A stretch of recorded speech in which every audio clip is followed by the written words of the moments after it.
गीता 18 के श्लोक नंबर 62 में भगवान स्वयं कह रहे हैं कि अर्जुन उस परमेश्वर की शरण में जा जिसकी कृपा से परम शांति व शाश्वत स्थान अर्थात सतलोक को प्राप्त होगा। वो परमेश्वर कौन है, कहां है, कैसा है, जानने के लिए कृपया अवश्य सुनिए जगत गुरु तत्वदर्शी संत रामपाल जी महाराज के अमृत वचन। कृष्ण जी ने जीवित कर दिया। क्या ये शक्ति तो है इनमें, क्योंकि ये इनको इनके इतिहास में, इनके संस्कार में पहले लिखा था कि ये इतना ही कर सकते हैं, वो उन्होंने कर दिया। उसके बाद महाभारत का जब युद्ध प्रारंभ हुआ, प्रथम दिन ही अभिमन्यु की मृत्यु चक्रव्यूह में होगी, भगवान श्री कृष्ण जीवित नहीं कर सके। जबकि पांडवों का कुल नाश हो रहा था और अभिमन्यु अर्जुन का पुत्र था, भगवान श्री कृष्ण का सगा भांजा था, क्योंकि सुभद्रा भगवान श्री कृष्ण की बहन अर्जुन से ब्याही थी और सुभद्रा का पुत्र था, भगवान श्री कृष्ण का सगा भांजा था। श्री कृष्ण रो रहा था, सुभद्रा रो रही थी, पांचों पांडव मुंदे पड़े थे। श्री कृष्ण नहीं जीवित कर सके, क्योंकि अभिमन्यु का संस्कार इतना ही था, उसका जीवन शेष नहीं था, उसके सांस श्वास बकाया नहीं थे।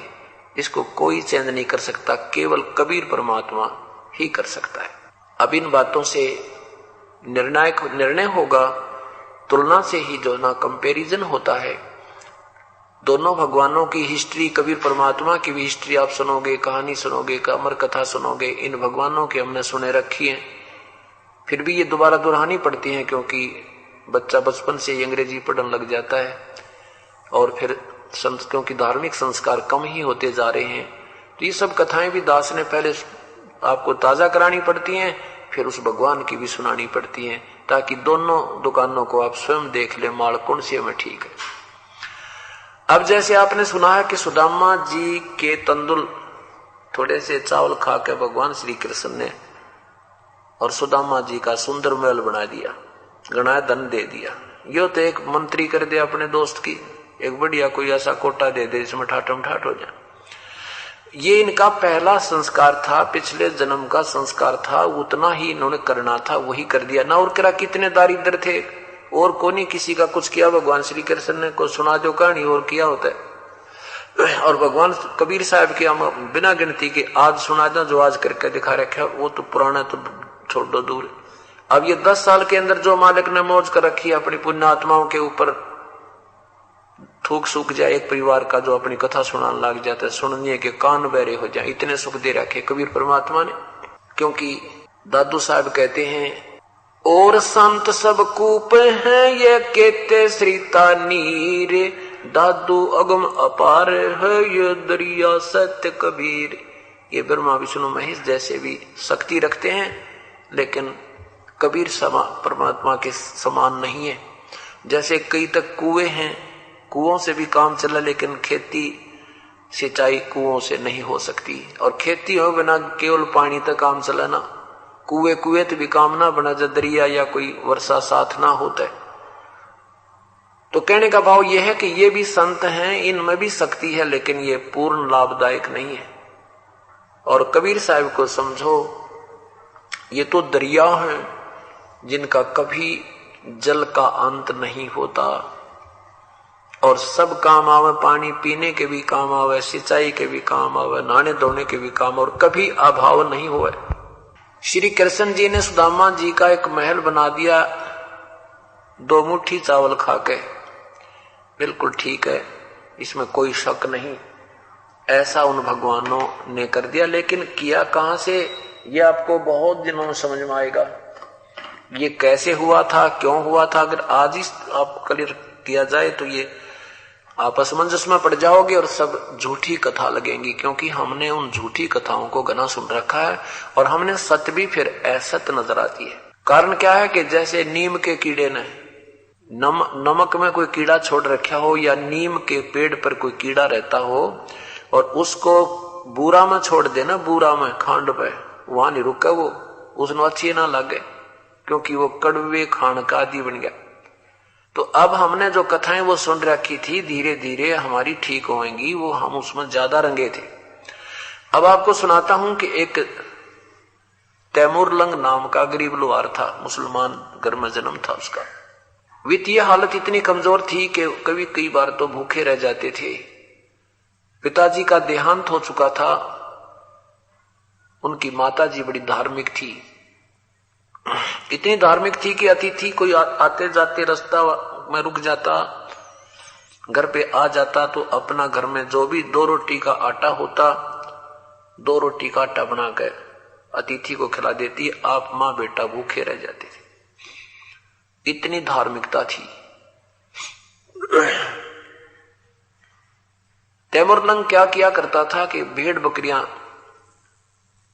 चराया करता साहूकारों की, वो उनको थोड़ा बहुत अन्न दे देते थे महीने में, 6 महीने में, जिससे मां बेटा गुजारा कर रहे थे। इसके साथ साथ एक पार्ट टाइम काम और करता था। वो एक लोहार के वहां गण की चोट लगाया करता। शाम के समय अपना गडरिये का काम पूरा करके उनकी भेड़ बकरियों को घर छोड़ के मालिकों की, उसके बाद एक ऐरन पे भी चोट लगाया करता था। गण लगाने की ड्यूटी, अपनी नौकरी करता था, उससे भी वो कुछ अन्न दे देता था, जिससे मां बेटा गुजारा कर रही थी।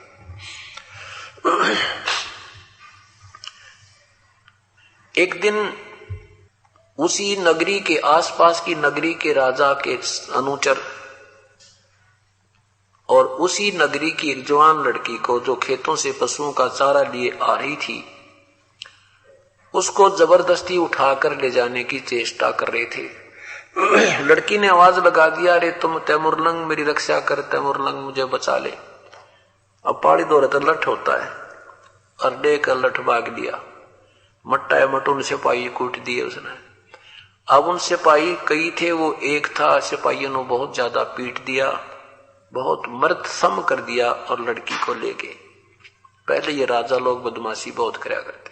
वो कुछ देर के बाद होश में आया, फिर उसको वो ऐसी बात खटकी है, भगवान जब मैं राजा बन जाऊं, इस राजा को मजा चखाऊं, इस निकम्मे को, इसने हमारी बहन बेटियों की, हमारे गांव की इज्जत लूटी है। ऐसे उसके मन में खटक लागी, हरदम वही रट रहे। एक दिन भेड़ बकरी चरा रहा था जंगल में, गांव के साथ ही बकरियां दोपहर के समय अपने एक तालाब के आसपास बैठा रखी थी, वृक्ष के नीचे स्वयं खाना खा रहा था। इतने में परमेश्वर एक जिंदा महात्मा रूप बना के कबीर साहब वहां पहुंच गए और सलाम वालेकुम किया। अब तैमूरलंग ने प्रति उत्तर देकर कहा, आओ महात्मा जी बैठो। ए महाराज, खाना तो मैं खा चुका हूं, आपको भूख लगी होगी, आप खाने की सुनाओ। परमात्मा ने कहा, भाई भूख तो लगी है बच्चा। तो उसने क्या कहा, महाराज जी मेरी बकरियों की संभाल रखना, मैं घर से खाना बनवा के लाता हूं, बिल्कुल साथ में हमारा घर है। और चलते दफा 2 बार कहा, महाराज जी ध्यान रखियो मैं बहुत गरीब हूं, हमारी एक भी बकरी अगर गुम होगी तो मेरे से पूरी नहीं होगी। परमात्मा ने कहा, बेटा चिंता ना कर, तू जा। अब घर पे आया, उसकी मां से कहा, मां एक महात्मा रास्ते चलता है, बड़ा भूखा है। क्योंकि जैसा संस्कार बच्चा घर में देखता है, वो ज्यों की तो भावना बनी रहती है।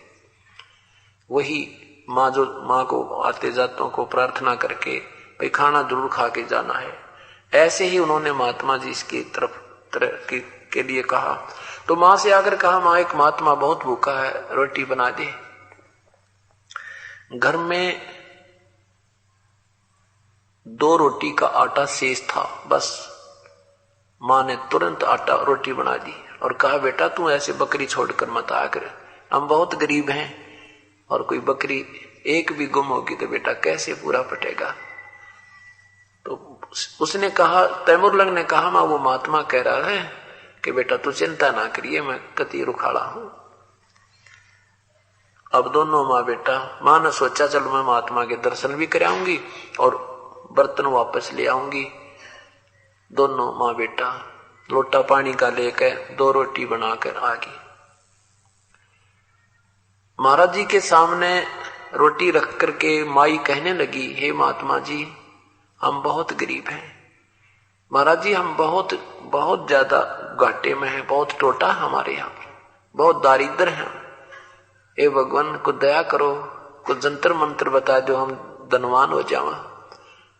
परमेश्वर ने कहा, बेटी तुम मुझसे उपदेश लो, मैं तुम्हें भक्ति मार्ग बताऊंगा, वो साधना तुम कीजिए, तुम धनी भी हो जाओगे, ठाठम ठाठ हो जाएंगे, तुम मुक्त भी हो जाओगे। तुम भक्ति ठीक नहीं कर रहे हो, जो साधना तुम कर रहे हो, 5 बार की नमाज और ये रोजे रखते हो, ये परमात्मा पाने की या धनवान होने की, कर्म संस्कार बदलने की नहीं है। और साथ में तुम मांस खा रहे हो, ये मांस खाना महापाप है। तो काफी बात कही। माई ने कहा, जी हमारे तो ये प्रसाद रूप में खाते हैं, हम वैसे मांस नहीं खाते हैं। परमात्मा ने कहा, प्रसाद और मांस का के मेल बेटी, खीर बनावे, हलवा बना ले, ये तो दूसरे के बच्चे नहीं, तेरे बच्चे ने कोई मार कर अपना प्रसाद बनाओ, तुझे कैसा लगे? कलेजा पकड़ कर बैठ गई माई ने, बोली, नो ना को महाराज जी, मेरे बेटे की तरफ, मेरे बेटे को क्यों मारे? तो माई, जैसा दर्द आपने हो वह ऐसा जान बराने, अब आप एक बकरी के बच्चे को मारकर खाते हो, क्या उस मां को दर्द नहीं? बुढ़िया की आंखों में पानी आ गया, क्योंकि हमारे पहले पूर्वज बहुत धार्मिक थे, दयालु थे, लेकिन साधना ठीक ना मिलने से वो सारे हम भक्ति से दूर कर दिए और करड़ा दिल बना दिया हमारा। और कहा, बेटी मैं बताऊंगा तो साधना तुम्हें सारा सुख देगी। काफी समझाई तो माई ने कहा, ठीक है महाराज जी। और साथ में ये भी कहा कि मैं तुम्हारा अन्न नहीं खाऊंगा जब तक तुम मेरा उपदेश नहीं लोगे। हम ऐसे वैसी साधना करने वालों को, मांस आहार करने वालों का हम आहार नहीं करते। तब माई ने उपदेश ले लिया और तैमूर लंग ने भी दे लिया। दोनों माँ बेटा ने भगवान का उपदेश ले लिया। भगवान खाना खाने लगे। एक ही रोटी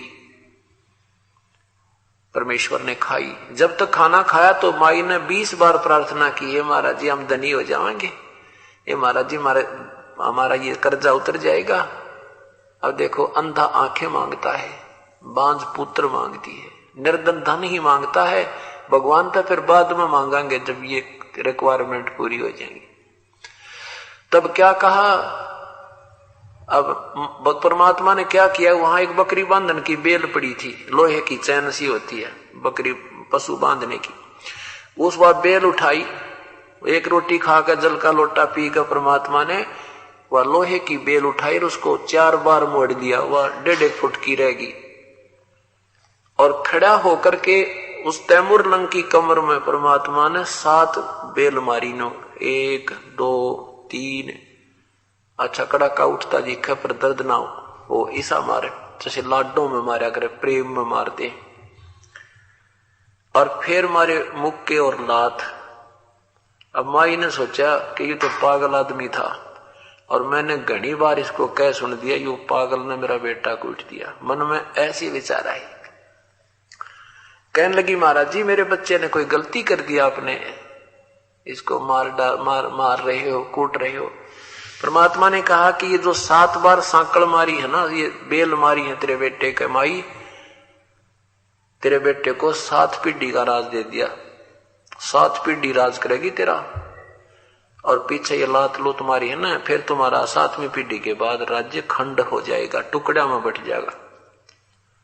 माई ने सोची ये तो बिल्कुल बुद्धू आदमी है, रोटी समय पर मिल नहीं रही और कह रहा तुम्हें 7 पीढ़ी का राज दे दिया। इतना मन में खोट माई का आया था, परमात्मा अंतर्ध्यान हो गए, सामने से ये अदृश्य हो गए, दिखे को ना। अब दोनों माँ बेटा रोने लग गए, माँ ये तो भगवान था, ये तो कोई फरिश्ता था, ये तो अल्लाह की जात थी। ओहो हमने समझा नहीं, पहचाना नहीं। अब माई कहती, बेटा मेरे मन में ऐसी उठपटांग बातें आ गई, शायद भगवान नो रुष्ट के हो हमारे से। कोई बात नहीं, बात आई गई हुई। कुछ दिनों के बाद क्या हुआ कि ये तैमूर लंग उस ऐरण के ऊपर घण मार रहा था, जैसे लोहार कोई चीज बनाने को अगर मार जोर जोर से, तो उस ऐरण के साथ से, उस लोहार के उस इंस्ट्रूमेंट के साथ तय चींटियों का बिल था, सींक जितना तो बिल एक सी का इतना तो उसमें द्वार था और बाहर चीटियां निकलाई इतनी है भगवान, काली धरती होगी वहां आसपास गणिए। अब तैमुरलंग ऐसे चोट भी मार रहा है और देख रहा है भगवान तेरी लीला तू ही जाने अल्लाह। एक सीख जितना सुराख है इसमें ये करोड़ों और अरबों चीटी भगवान के ऊपर फिट कर रखी और इनको कहां से तू आहार देता है। अब रात न सो गया। रात्रि के समय वो परमात्मा उसी रूप में जिंदा महात्मा के रूप में दर्शन दिए कि तैमुरलंग जहां तूने वो चीटी देखी थी उसके नीचे एक बहुत बड़ा खजाना दबा हुआ है और उस ऐरण वाले से तू वो ऐरण मोल ले वो स्थान। तैमुरलंग ने कहा प्रभु गरीब आदमी मैं कैसे मोल लूंगा कि ये मेरा काम है, तू एक बार प्रार्थना करना जाके।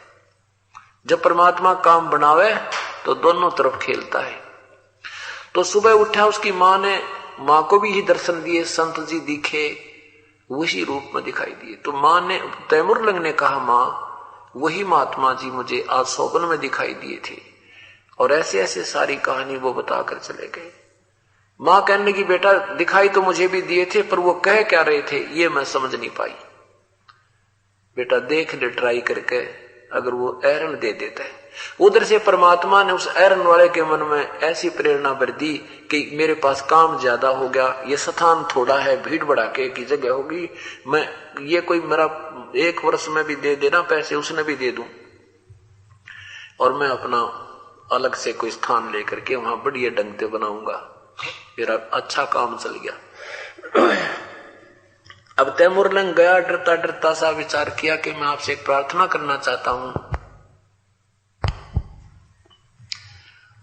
हमारे पास अभी पैसा देने को तो है नहीं, 1 वर्ष में तेरा पैसा पूरा कर देंगे। मेरी मां कह रही थी कि हम अपना काम स्वयं कर लें, तो मैं सियाना हो गया हूं, बड़ा हो गया हूं, मैं भी लोहार का काम कर लूं, यू ऐरण मुझे दे दे, ये स्थान मुझे दे दे। उधर से वो ऐरण वाला सोचा हे अल्लाह आज ही मन में सोची थी आपने बड़ी सुनी मेरी तय, कोई बात नहीं भाई, पर 1 वर्ष में नहीं देगा ना फिर देख ले, मैं वापस ले लूंगा अपना, अगले 1 वर्ष में तेरे पूरे कर दूंगा। उसने उसको संभाल दिया, वो टूटा फूटा ऐरण भी उसके पास ही छोड़ दिया और उससे करके सौदा। अब माँ बेटा ने दोनों लग कर मिट्टी की दीवार बनाई, उस पर झोंपड़ी गाड़ ली और रात ने खोद कर देखा उसमें वे भगवान। तो परमात्मा ने संकेत किया उसको स्वप्न में कि ज्यादा मत दिखाना दुनिया को। उसने थोड़ा सा निकाला, भेड़ बकरी ले आया, फिर वो बेच दी, फिर ले आया, फिर बेच दी महंगी सस्ती, तो फिर घोड़े ले आया वह बेच दिए। तो दुनिया ने सोचा भाई इसका तो व्यापार ने हाथ पकड़ लिया, अर्थात ये तो व्यापार से बहुत बड़ा बढ़ गया और बढ़िया मकान बना लिया, खूब सुथरी तरह रहने लग गया। फिर उसके हुआ बात फिर याद आई कि अगर मैं राजा होता तो इस राजा ने वो बन जाऊं तो इस राजा ने मजा चखाऊं जो बहन बेटियों की इज्जत लूटता है निकम्मा। तो उसने राजा बनने की सोच ली। गांव के नगर के जवान जवान बच्चों को ले गया एकांत में जंगल में और वहां उनसे मीटिंग करने लगा, भाई अपने साथ ऐसे दुर्व्यवहार होता है, देखा था ना अपने गांव में ऐसे हुआ था ऐसे हुआ था। नौजवान बालक होते हैं उनमें ज्यादा उमंग होती है, गर्म खून होता है। बोला भाई ठीक है तैमुरलंग बोल क्या करें कि मैं राजा बनूंगा तो मेरे सैनिक बन जाओ और 1 रुपया 2 रुपये उनकी फीस दे दी कि एक में तुम्हारी ये जो ना तनख्वाह दिया करूंगा। पहले 1-2 रुपया बहुत होया करता सैंदी का। तो वो सारे बालक गांव के 150 गांव के दूसरे गांव के कहना जिक्र नहीं करना कहीं पर भी, रिश्तेदारों में यानी कई हजारों की संख्या में एक बड़े बहुत गहरे वन में ट्रेनिंग सेंटर खोल लिया। लोहार था अपनी ढाल और तलवारा बनाने लग गया। सबको ट्रेनिंग देनी सीख ली। पुराने जो रिटायर पिटार थे वह मिलिट्री वाले वह बूढ़े बाढ़े बढ़ो लिए, तो उन्होंने उनको ट्रेनिंग दे दी और उसने उसी राजा पर जाकर एकदम सुबह सुबह दावा बोल दिया। अब मंत्रियों से कहा उस राजा ने कि देखो कौन है, कौन राजा है और कितनी सेना है, तैयारी करो, लड़ाई करो। अब परमात्मा जब कृपा बख्शे 1000 सैनिकों के 10,000 दिखाई दे। उसने सोचा उठा जो उसी मंत्री ने, उन्होंने कहा कि राजन बहुत कोई अंदाजा नहीं है कि कितनी, कोई सीमा नहीं है उनकी, इतनी जो है ना सेना आ गई है और कोई फायदा नहीं युद्ध करने से, सरेंडर करना ही उचित है।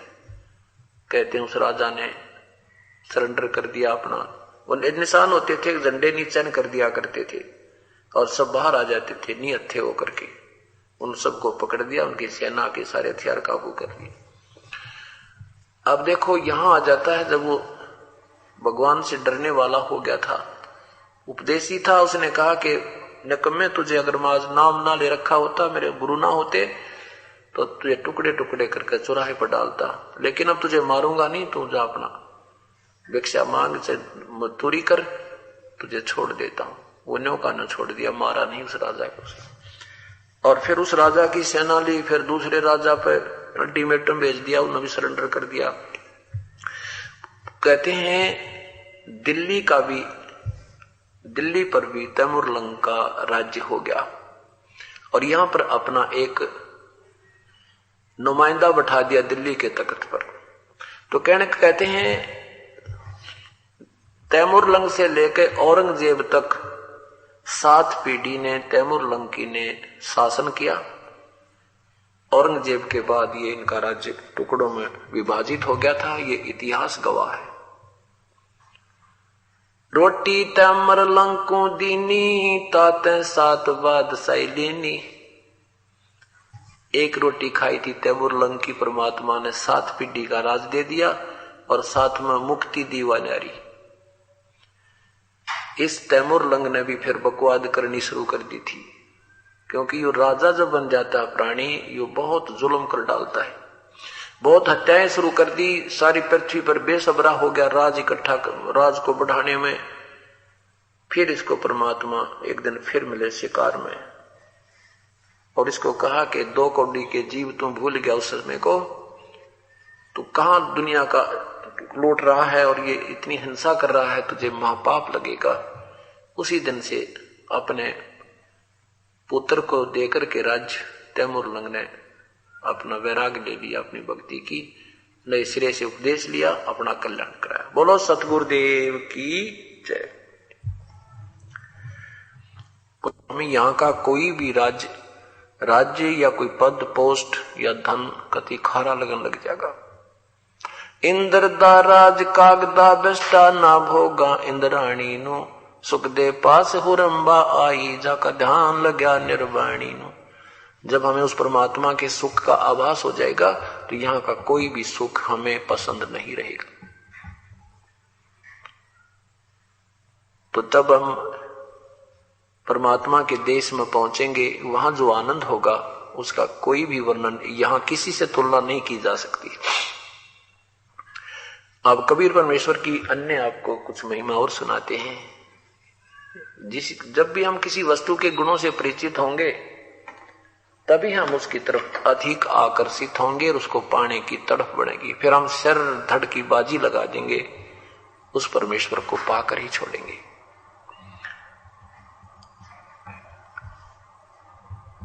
अब जैसे पुण्यात्मा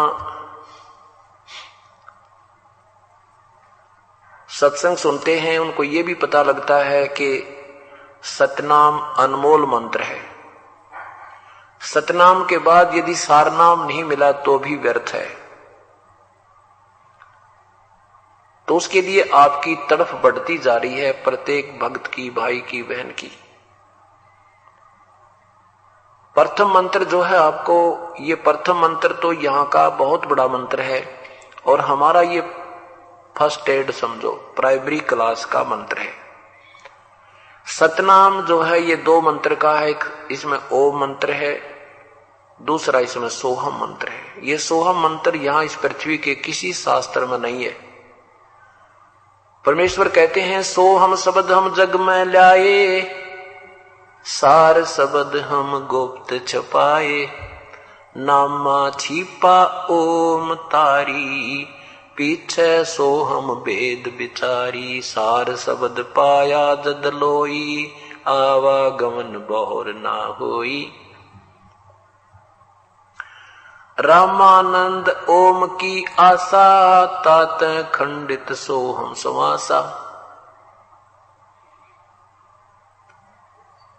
अब ये जो संत जन उल्टा सुल्टा करके सोहम मंत्र देते हैं, ये कति अधिकारी नहीं है। यहाँ के ब्रह्मा विष्णु महेश भी ये सोहम मंत्र देने के अधिकारी नहीं है। अब जो सीएम लेवल का काम हो और कोई पटवारी मोर मारे तो पटवारी भी नहीं है, वो नकली पटवारी कर सके ऐसी गलती। कहने का भाव ये है कि ये न तो संत है न इनको कोई ज्ञान है। सुनी सुनाई कथा किसी संत जैसी संतों से के सदग्रंथों से नाम कोई कुछ निकाल लिया, किसी ने कहीं की ईंट कहीं का रोड़ा। इनको ज्ञान भी नहीं, इनके पास अधिकार भी नहीं है। अनधिकारी चाहे बिल्कुल किसी प्रकार की स्टैंप लगाकर कैसे दस्तक कर दे, उस तक कोई लाभ नहीं।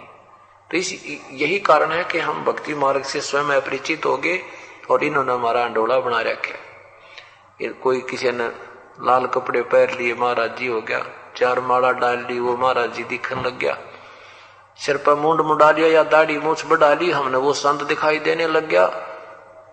अब हमने भगवान की परिभाषा भी पता लग गया और संत की परिभाषा से भी आप परिचित हो रहे हैं। तो क्या बताते हैं, वीर देव सिंह बघेल काशी नरेश थे। उन्होंने सतनाम प्राप्त कर लिया, फिर उसको तड़फ बनी के सार नाम लो गुरुदेव से।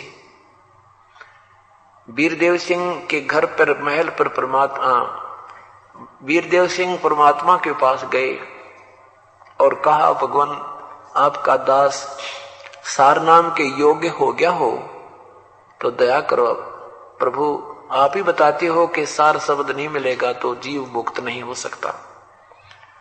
परमात्मा ने कहा, भाई ठीक है, आप बिल्कुल योग्य हो गए हो और तुम्हें मैं सार नाम दूंगा, लेकिन उसके लिए कुछ शर्त है, वो पूरी कीजिए। अका बोलो भगवान कि एक सफेद धोती चाहिए, सफेद कपड़ा 7 हाथ का, और ये तू ला कहीं से। कहने लगा जी अभी मंगा देता हूं बाजार से।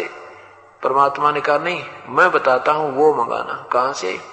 कि एक तेरी गुरु बहन है, चंद्रप्रभा नाम है, वो विधवा है ब्राह्मणी, एक उसकी कन्या है।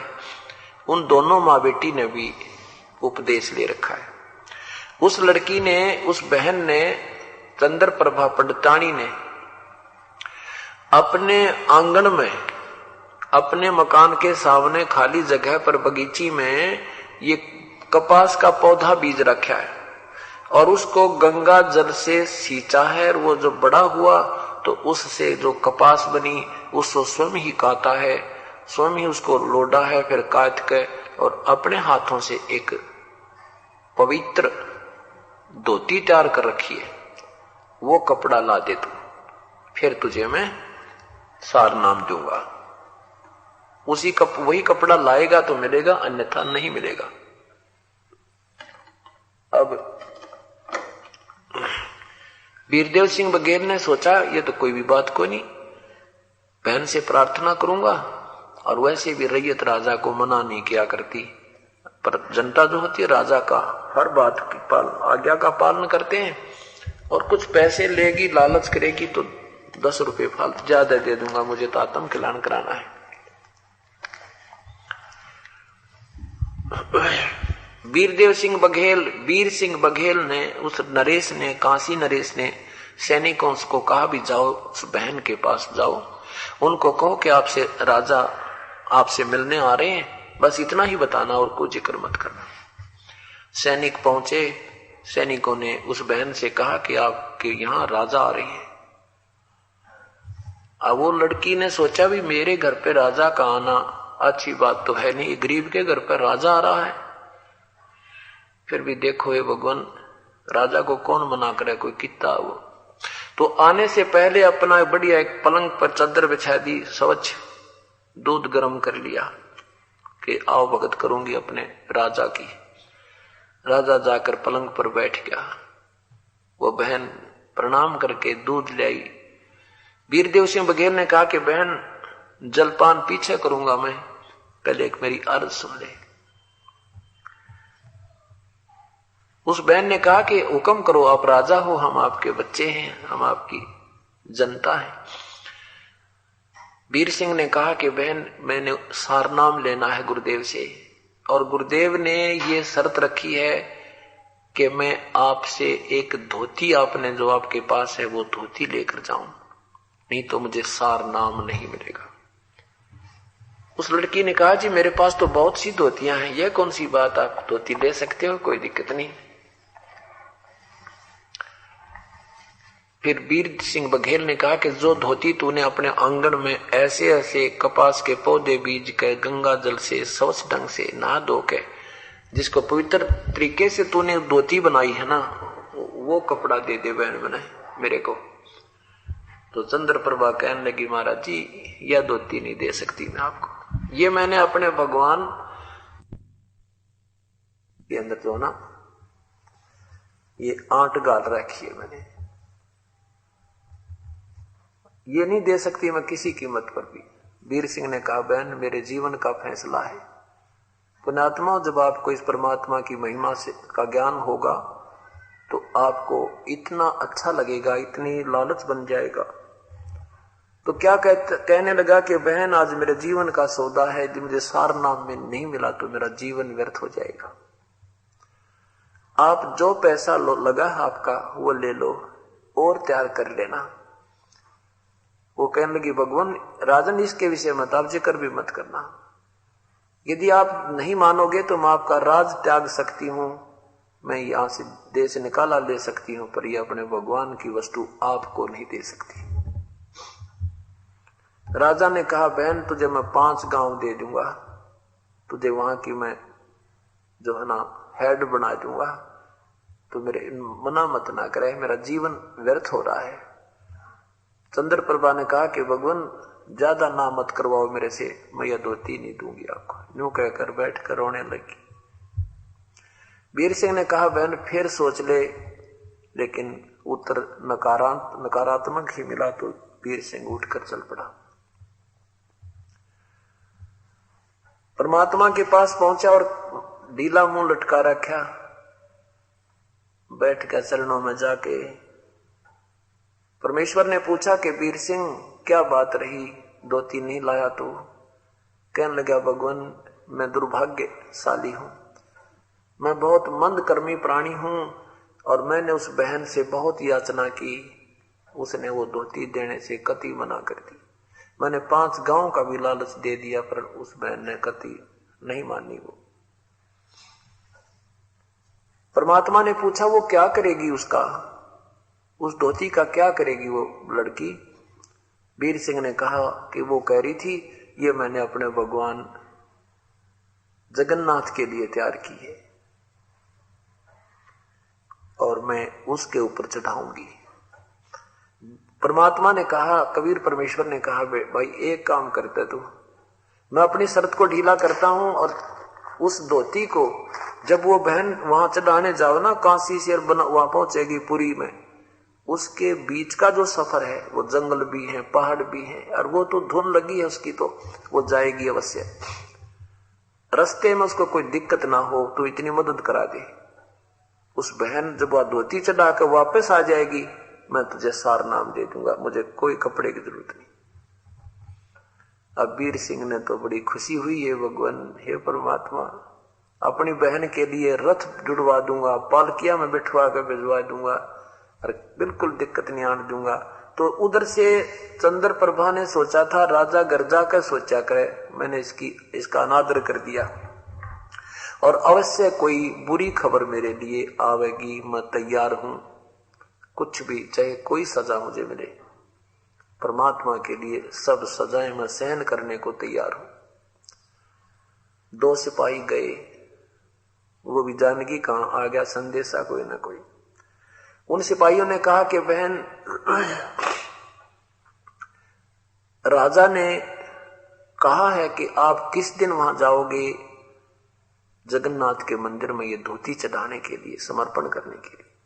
भगवान कबीर साहब ने राजा की शर्त ढीली कर दी है। उन्होंने कहा है कि जब वो बहन वहां धोती चढ़ाकर वापस आ जाए सुरक्षित, तो उनको नाम मिल जाएगा। तो राजा ने ये पूछा है कि आप किस दिन जाओगे, आपके लिए पालकी भिजवा देंगे राजन, रथ भिजवा देंगे, अपनी बहन को बैठा करके सैनिक साथ जाएंगे तेरे, तू चिंता मत कर रहा। अब वो चंद्रप्रभा कहती है, ओए मेरे जगन्नाथ भगवान ने बड़ी सुनी मेरी, तो देख राजा को सद्बुद्धि दे दी। कहा मैं सोच रही थी कि ये मुझे ऐसे करेगा, और उल्टा मेरा सहयोगी बना दिया मेरे जगन्नाथ भगवान ने। तो बहन ने कहा कि देखो, न तो मैं रथ में बैठकर जाऊंगी और न ही मैं पालकियां में बैठूंगी, मैं तो पैदल जाऊंगी अपने भगवान तक के चरणों में, पैदल चल के जाऊंगी। और ठीक है, राजा मेरे साथ कोई सुरक्षा करके लिए भेजना चाहे तो मुझे मंजूर है। तो ऐसा उन्होंने जाकर सारी कहानी बता दी, वो समय दिन बता दिया। तो राजा ने उस बहन के साथ एक रथ और साथ में सैनिक भेज दिए, उसमें खान पीन की व्यवस्था, पानी पात सारा जोड़ भंडार लंगर भेज दिया बनाने खाने के लिए। अब वो पहुंच गए वहां पर जगन्नाथ के मंदिर में। लड़की ने स्नान करके सुबह सुबह धोती और जा करके जगन्नाथ की वो मूर्ति के चरणों में रख दी। जगन्नाथ श्री कृष्ण जी के मंदिर, श्री कृष्ण जी की मूर्ति रखी है जिसके हाथों के पंजे नहीं है और पैरों के पंजे नहीं है, दोनों हाथ टूंड है। और सुभद्रा की और लक्ष्मण की भी 3 मूर्तियां हैं, ये दास देख कर आया था। उसके साथ में वहीं पर कबीर साहब ने जहां उस समुद्र को रोका था, जगन्नाथ का मंदिर को जो तोड़ देता था, वो स्थान भी आज कबीरपंथी महंतों की परंपरागत सुरक्षित है। उसको देखने हम विशेष गए थे। तो जो ही उसने जगन्नाथ की उस मूर्ति के, श्री कृष्ण जी की मूर्ति के सामने वो धोती समर्पण की और कहा, हे भगवान आपकी दासी की ये तुझ भेंट स्वीकार कीजिए। इतने में वह धोती वहां से उठी और बाहर आंगन में जाकर गिर गई और आकाशवाणी हुई कि जगन्नाथ तो काशी बैठा है। वो वीर सिंह के द्वारा तेरे से मंगाई थी, उस जगन्नाथ को क्यों ना दी तूने, यहाँ कहां ले आई नालायक, या मुझे पसंद नहीं। भगवानों के भगवान बैठे जिसको तू मना करके आई। तो उसने कहा कि भगवान वो तो मेरे गुरुदेव कबीर साहब हैं। गुरु मानुष कर जानते ते नर कहीं अंध, ओवे दुखी संसार में आगे यम के फंदे। तब आकाशवाणी हुई कि वो परमात्माओं के परमात्मा है नादान, तू क्या समझी इतने दिन में। इतनी कहकर आकाशवाणी चुप होगी और ले जा इस धोती को, मुझे पसंद नहीं। उस परमात्मा की इच्छित चीज को हम नहीं ले सकते। अब वहीं से लगी थी वो रोने, उठाकर उस धोती को,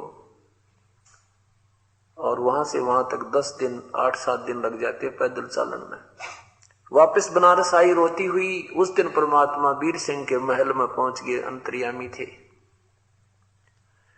लड़की पहले गई कबीर साहब की झोपड़ी पर, वहां नहीं मिले। पता चला कि वीरदेव सिंह बघेल के मकान पर गए हैं। वहां पहुंचे तो लड़की रो ही रो रही है। वो बहन चंद्रप्रभा रो ही रो रही है, जैसे कोई निजी व्यक्ति मर जाया करे फिर बोला नहीं जा, महान कष्ट हो जाता है, रोना ही रोना आता है। इस दृष्टि को, इस भाव से रो रही है और भगवान के चरणों में गिर कर फूट फूट कर रो रही है। अब वीर सिंह ने सोचा कि ये नालायक कहां चले गए थे ये मेरे सैनिक, इस लड़की को क्या दिक्कत होगी तो क्यों रो रही है, इसको क्या परेशानी आई रास्ते में, बता। इतना कर्महीन हूं, अब मुझे सार ना मिले नहीं, ये लड़की दुखी होगी। तक उन सैनिकों को एक तरफ बुलाया और उनसे पूछा कि क्या हो गया निकम्मो, क्या तुम कहां मर गए थे, कहां चले गए थे, क्या हो गया इस बहन को। तब उन सैनिकों ने सारी कथा सुनाई। उन्होंने सुना कि भगवान ऐसी ऐसी बात हुई, हमने कुछ नहीं कहा, अपनी बहन को प्रेम से लेकर गए हैं, प्यार से वापस लाए हैं, रास्ते में कोई दिक्कत नहीं हुई। और वहां जगन्नाथ के मंदिर में उस भगवान ने आकाशवाणी की है कि वो कबीर भगवानों के भगवान काशी बैठे हैं, तू कहां मरी यहाँ आके। उसकी इच्छा की भी वस्तु को हम स्वीकार नहीं कर सकते, ले जाओ वापस यहां से। अब वीर सिंह जी भी निरा गुरु जी मान रहा था उनको कि गुरु जी है भगवान को ना। और उधर से वो नादान आए है नाम भी ले रखा और उस पत्थर पर विश्वास करें बैठी। पत्थर पुजारी जीव हैं ये कलयुग के लोग, या बाण कुटिल छूटे नहीं लग गया दीर्घ रोग। भगवान गुरुदेव को तो भगवान नहीं मान रहा, जगन्नाथ ने भगवान माने बैठी, नाम भी ले रखा। एक तीर से दो शिकार करने थे परमात्मा ने। और जब तक हमारे ये दृढ़ विश्वास नहीं होगा कि ये संत नहीं, ये परमात्मा का ही नुमाइंदा समझो, परमात्मा समझो, तब तक यह भक्ति आपकी चल नहीं सकती। तो वीर सिंह भी चरणों में गिरकर रोने लग गया, भगवान ये परमात्मा क्षमा करो, हमने पता नहीं था आप मालिक आए हो, आप भगवानों के भगवान है परमात्मा, मेरी आंख खुल गई, मैं तो अभी तक आपको केवल संत तक सीमित था। इसलिए भगवान कहते हैं कि परमात्मा पाने के लिए मम संत मुझे जान मेरा ही स्वरूपम, मेरे संत को मेरा ही स्वरूप जान करके तू भक्ति कर तब तेरा कल्याण होगा। उसके बाद उन दोनों को पुनरुपदेश दिया और कहा फिर अब मैं अपनी मर्जी से तुम्हें सार नाम दूंगा। अभी तुम तो सार नाम के निकट भी ना थे, अंदर तो थारे खोट भरा था। तो फिर नए सिरे से भक्ति की लो लाई, थोड़े से दिन में फिर तैयार हो गए, उनको सार नाम दिया। अब उनका जो कल्याण किया परमात्मा। अब पुण्यात्माओं, ये एक रिहर्सल हो रहा है, ये एक रिहर्सल हो रहा है, ये आपकी एक कोचिंग हो रही है यहाँ पर। और यही गेम फिर आगे होगा जब हम यहां से चलेंगे।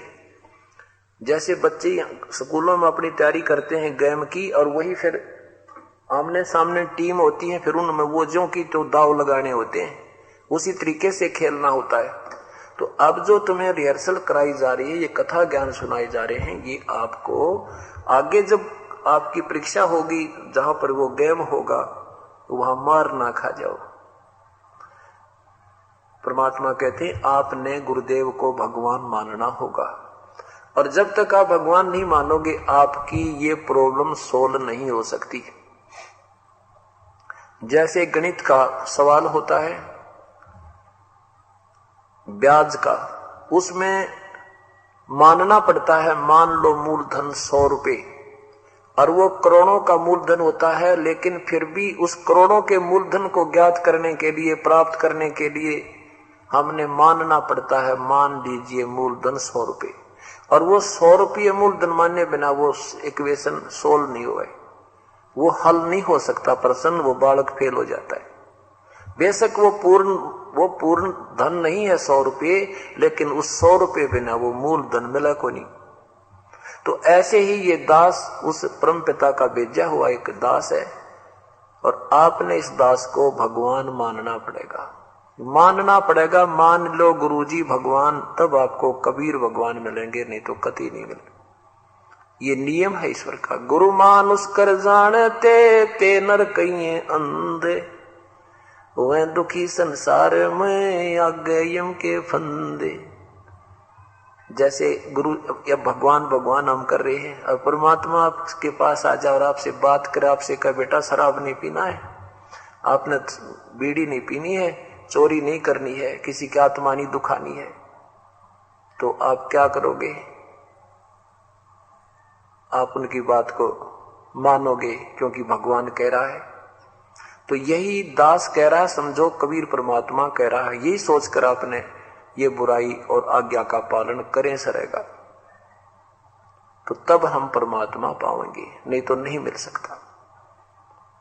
हम भगवान को चाह रहे हैं, परमात्मा के दरबार में जाएंगे, वहां इस दास के रूप में आपको परमात्मा मिलेगा। और जैसा आपका व्यवहार विचार, जैसा बोलना, जैसे आपके मन में श्रद्धा या कपट जो भी है, ये विद्यमान रहेगा।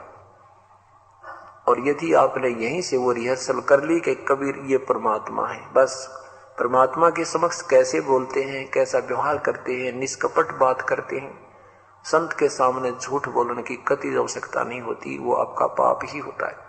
हम कोई ऐसी आपके ऊपर कोई पाबंदी या ऐसा कोई वस्तु नहीं थोपते जिससे आपको झूठ बोलनी पड़े, और नहीं हम कभी ऐसा कुछ कहते भी दान करो या इतने पैसे दे दो जिससे आपको झूठ बोलनी पड़े या आनाकानी करनी पड़े। नहीं, केवल जो आपका आत्म कल्याण हो सकता है उतनी ही बातें आपको कहेंगे, उतना, वो भी नहीं करोगे तो फिर आप अधिकारी नहीं हो। हम क्या कहेंगे कि कोई बुराई नहीं करना, बीड़ी शराब मांस तम्बाकू नहीं पीना, कोई मर्यादा भंग नहीं करना, क्योंकि ये खेल का मैदान है और इसमें जरा से भी फाउल हो जाओगे आप बाहर बैठ जाओगे, एक जीवन आपका चला जाएगा। तो हमने फाउल नहीं होना। फाउल पॉइंट अब धीरे धीरे आपके समझ में आ जाएंगे, कुछ कथाओं के माध्यम से और कुछ इस फार्म के ऊपर जो लिखे होते हैं इसमें भी हमने कुछ लिखे हैं, कुछ आप वैसे कॉमन सेंस से भी समझ जाओगे कि ऐसे ऐसे होता है। एक भक्त नाम लेने, उसको कहा भाई मैं तेरा नाम टूट गया, और 1-1.5 वर्ष से नाम ले रखा, जो बोला नो के ऊपर टूट गया, अरे तेरा गजब भैया, गुरु जी कह रहे तेरा नाम खंड हो गया, और आगे से ये बोल रहा है नो के ऊपर टूट गया, अरे तेरा नो कह जी हाँ जी कोई गलती बन गई होगी और आगे नहीं करेंगे। ये तो कुछ बात बोलना भी नहीं सीखा अभी तक तो हमने, और अब बात देखें सार नाम प्राप्ति की, सार नाम मिलेगा ये मेरी मर्जी से होगा। और सतनाम तक का फिक्स टाइम हमने रखा हुआ है, प्रथम मंत्र उसके 4 महीने के बाद और ज्यादा से ज्यादा 6 महीने के अंदर आपने वो ले लेना चाहिए, उससे लेट नहीं होना चाहिए। फिर आप में लगन नहीं है, जो 4 कई तो भक्त ऐसे हैं जी 2 दिन पहले आ खड़े होते हैं जी, 2 दिन रह रहे हैं दे दो कर दो दया, हम कहते हैं नहीं भाई पूरा टाइम ऑन दे, अच्छा जी। और कई 6-6 महीने 7-7 महीने मावे नाम दूसरा याद देना रहा लेना, अरे तेरा गजब हुई, फिर तू भक्ति कर रहा है ड्रामा कर रहा है, एक अनमोल वस्तु के पीछे रह रहा है, कोई आपकी प्रमोशन होनी होंगी या दिन गिन भाग जा कई दिन रह रहे हैं, तो ये आप तो आपको लगन नहीं है। तो ऐसे कुछ आपके अंदर श्रद्धा हम देखते हैं, तो सतनाम आपको 4 महीने के अंदर अंदर ले लेना चाहिए। और फिर सार नाम ये दास देगा जब आप योग्य हो जाओगे। सार नाम के लिए आपने बहुत विनम्र, आपके अंदर भक्ति की कमाई भी बढ़नी चाहिए, कति मन में सतगुरु और परमात्मा एक हो जाने चाहिए और विनम्रता आ जाएगी, तब ये सार नाम काम करेगा। जैसे डॉक्टर के पास मरीज जाता है, उसका फोड़ा हो गया, डॉक्टर कहता है चीरा लगाना पड़ेगा, लेकिन अभी चीरे के योग्य नहीं हुआ है, 2 दिन की दवाई दे जा। वो 2 दिन के बाद आता है, फिर भी देखता है कि अभी भी ऑपरेशन योग्य नहीं है, फिर कहता है 3 दिन की दवाई फिर ले जा। और डॉक्टर मरीज कहता है जी इलाज दो चीरा, बहुत दर्द हो रहा है, अच्छा बेटा 3 दिन पाछा आ जाइए। फिर 3 दिन के बाद आता भी 1 हफ्ते माना। अब डॉक्टर इतना पागल नहीं है कि उस मरीज के कहने तो चीरा ला देगा, वो अपने हिसाब से देखेगा कि अब ये बिल्कुल योग्य हो गया है तो तुरंत लगा देगा और उसको मवाद काट कर सीम देगा। तो ऐसे ही जब आप योग्य हो जाओगे, आप प्रार्थना करते रहिए, लेकिन दास जब चाहेगा तभी ये चीरा लगेगा, अर्थात सार नाम आपको मिलेगा। बोलो सतगुरुदेव की जय।